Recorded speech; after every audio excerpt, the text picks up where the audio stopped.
Your Excellency Dr. William Ruto, President of Federal Republic of Kenya,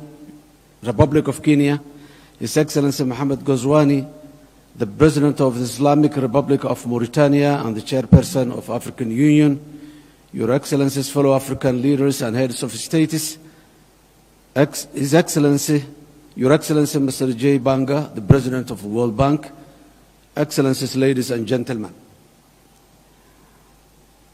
As an opening, it is an honor and privilege to participate in this great occasion of the discussion of the African leaders on the future of financing of our common development agenda with the President of the World Bank, his senior leadership team and donors.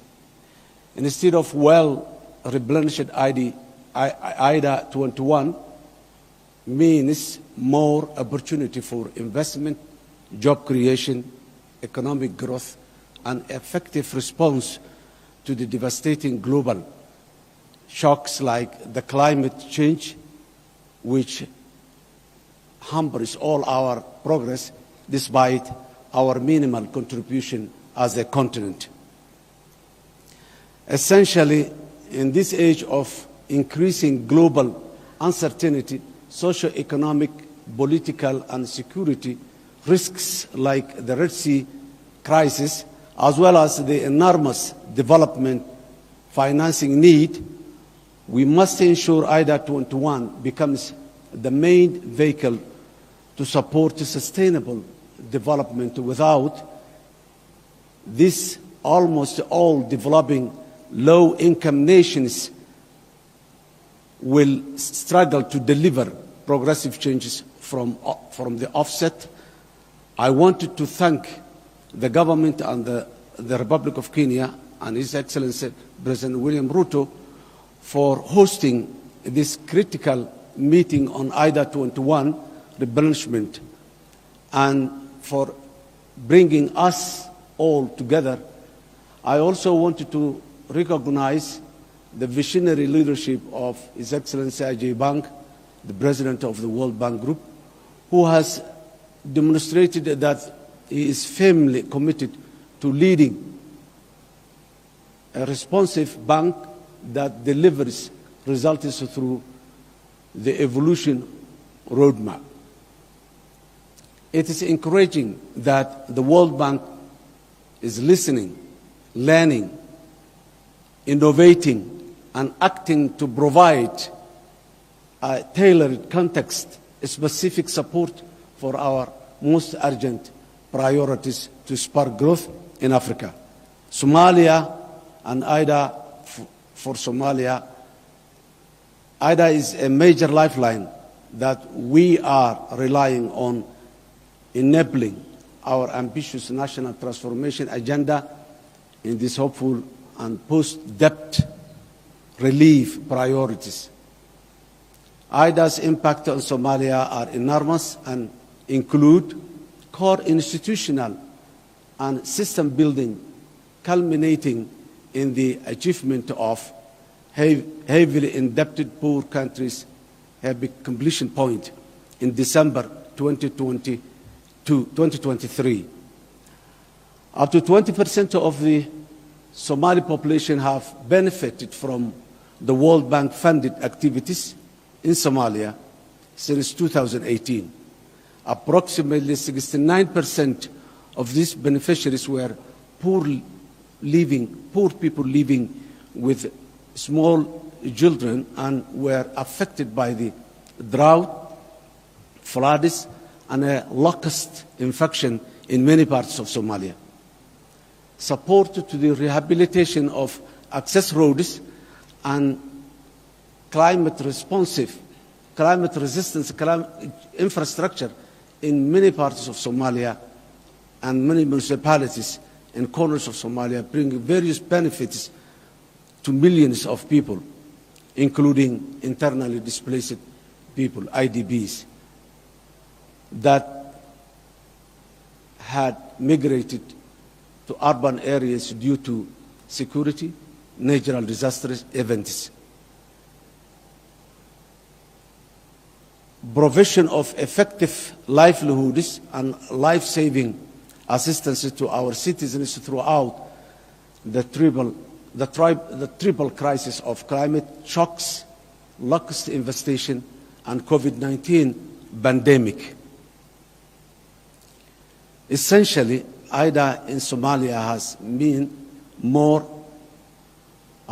more vulnerable people out of extreme poverty, more social protection, and women and children are focused on supporting government institutions by helping those vulnerable groups.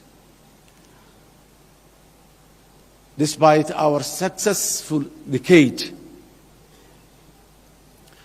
long economic reforms to achieve debt relief throughout the highly indebted poor countries initiative, HIBIC, we remain among most fragile states in the African continent and the world.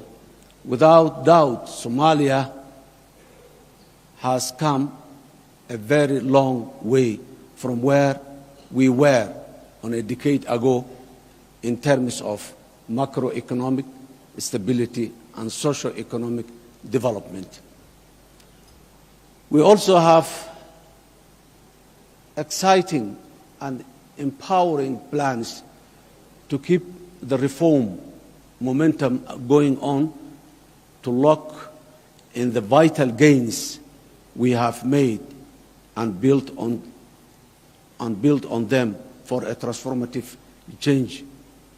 However, these efforts require resources.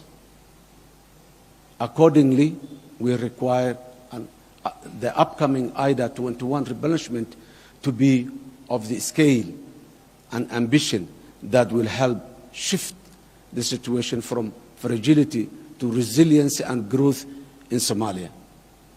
And this can only happen through greater investment in human capital, infrastructure, social protection, job creation, increasing affordable energy access, and building resilience to the disastrous and disproportionate impact of recurrent and cyclical climate emergencies in my country through IDA 2021.